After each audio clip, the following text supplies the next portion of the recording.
अपनी कमी आप छुपा तो नहीं सकते, लेकिन मेहनत करके उसे मिटा जरूर सकते हैं।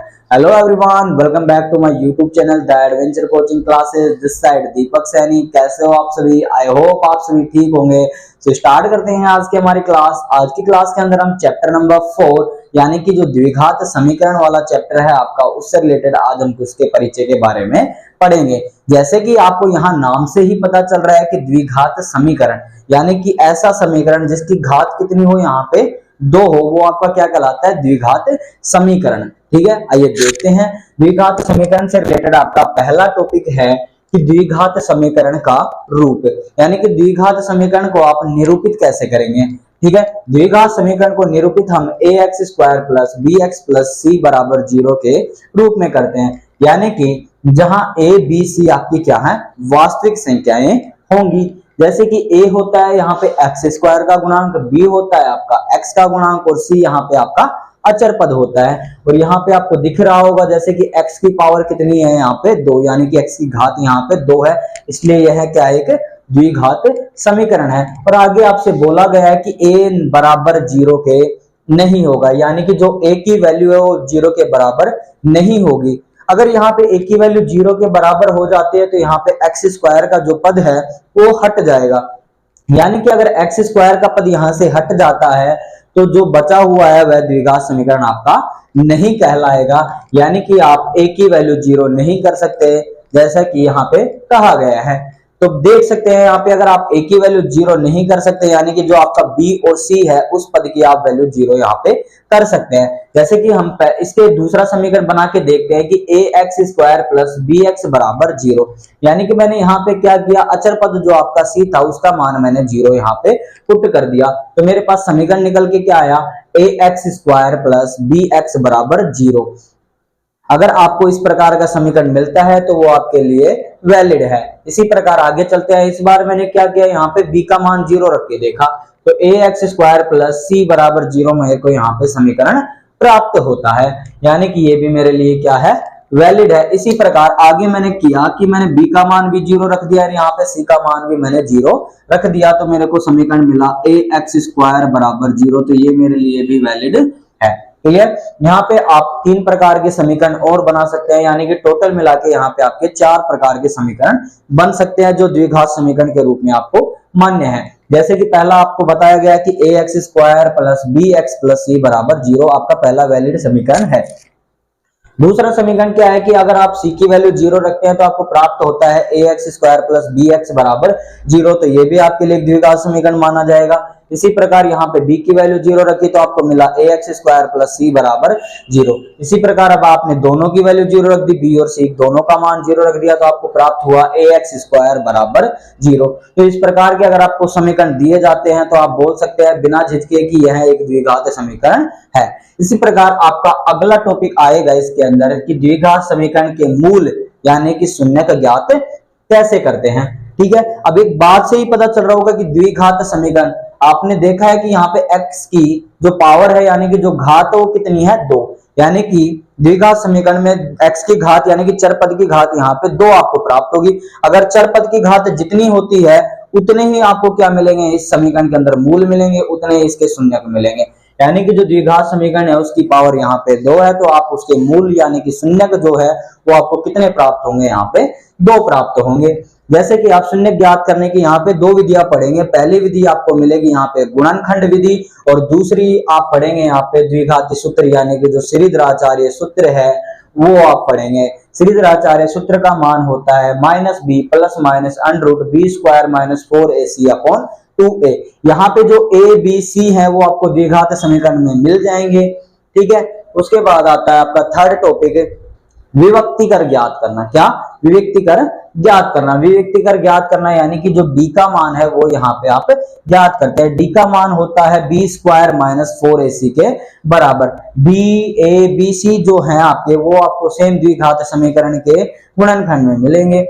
ठीक है, इसी प्रकार फोर्थ आपका टॉपिक है मूलों की प्रकृति यहाँ पे ज्ञात करना। मूलों की प्रकृति भी आप d के मान के ऊपर ही निर्भर करता है, जो d का मान होता है आपका b स्क्वायर माइनस 4ac के ऊपर ही निर्भर करेगा।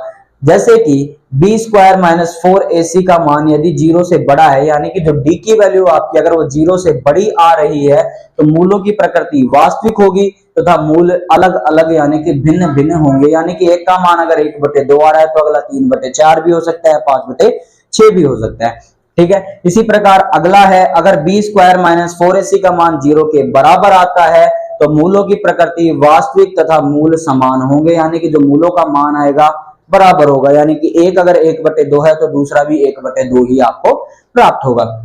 अगला है तीसरा, बी स्क्वायर माइनस 4ac का मान अगर 0 से छोटा आता है तो मूल वास्तविक नहीं होंगे, यानी कि मूल आप ज्ञात नहीं कर सकते। ये था आपका पाठ नंबर 4 द्विघात समीकरण का परिचय। एक बार मैं दोबारा रिपीट कर देता हूं, ध्यान से देखिएगा कि द्विघात समीकरण का जो निरूपण है आप कैसे करते हैं, ax square plus bx plus c बराबर 0 के रूप में करते हैं, जहां a b c आपके क्या होते हैं, वास्तविक संख्याएं होती है, और a बराबर 0 आप इस समीकरण के अंदर नहीं रख सकते, यानी कि b और c आपका मान 0 रख सकते हैं या हो सकता है।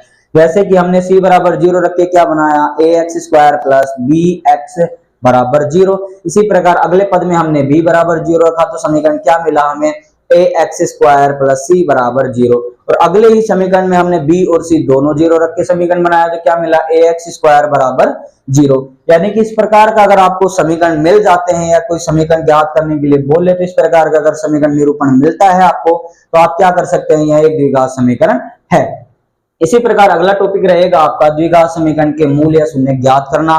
गुणनखंड विधि, पहली विधि क्या है, गुणनखंड विधि, जो आप चैप्टर नंबर 2 आपका था बहुपद वाला, उसके अंदर हमने गुणनखंड विधि, द्विघात समीकरण की जो गुणनखंड विधि थी वो हमने अच्छे से सीख ली थी।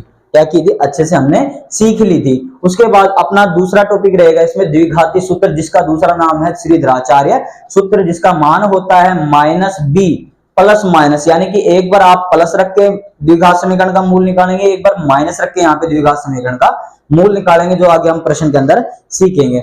सूत्र क्या है हमारा, minus b plus minus under root b square minus 4ac upon 2a। Clear. अगला टॉपिक रहेगा हमारा विभक्तिकर ज्ञात करने का सूत्र। विभक्तिकर ज्ञात करने का सूत्र हमारा इंपोर्टेंट भी है, जिसको बोलते हैं हम डी का मान।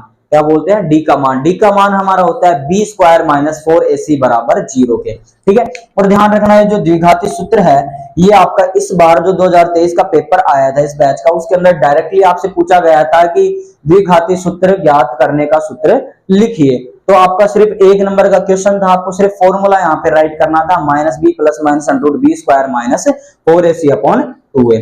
ठीक है, विभक्तिकर ज्ञात करने हैं यानी डी का मान ज्ञात करने का सूत्र हो गया बी स्क्वायर माइनस 4ac। ठीक है, इसी प्रकार अगला आता है मूलों की प्रकृति ज्ञात करना, जो यहाँ पे सबसे इंपॉर्टेंट टॉपिक है आपका। ध्यान रखना, ये हमेशा पेपर के अंदर लगभग पूछा ही जाता है। सेम काम करना है, बी स्क्वायर माइनस 4ac, जो आप डी की वैल्यू ज्ञात कर रहे हो वही डी की वैल्यू यहाँ पे भी ज्ञात करनी है।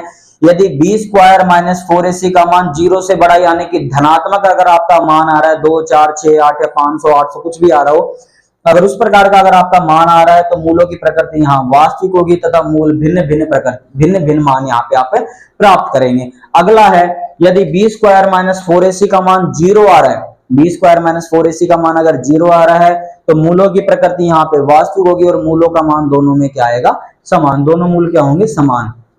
ठीक है, उस तीसरा आएगा आपका बी स्क्वायर माइनस 4ac का मान यदि 0 से छोटा आ रहा है, यानी कि ऋणात्मक अगर आपको बी स्क्वायर माइनस 4ac यानी कि डी का मान प्राप्त हो रहा है, जैसे -2, -5, -8 कुछ भी प्राप्त हो रहा हो, तो मूलों की प्रकृति वहां पे आप ज्ञात नहीं कर सकते। मूलों की प्रकृति यहाँ पे वास्तविक नहीं होंगी और मूल यहाँ पे ज्ञात नहीं कर सकते। आज का जो टॉपिक था अपना यानी कि द्विघात समीकरण का जो परिचय हमने पढ़ा था वो यहाँ तक ही है हमारा। ठीक है, इसके बाद अपन चढ़ेंगे 4.1 के अंदर। आज की क्लास हमारी यहीं तक थी, तो इसको नोट कीजिएगा, स्क्रीनशॉट ले सकते हैं। यहाँ पे मिलते हैं हमारी अगली क्लास के अंदर।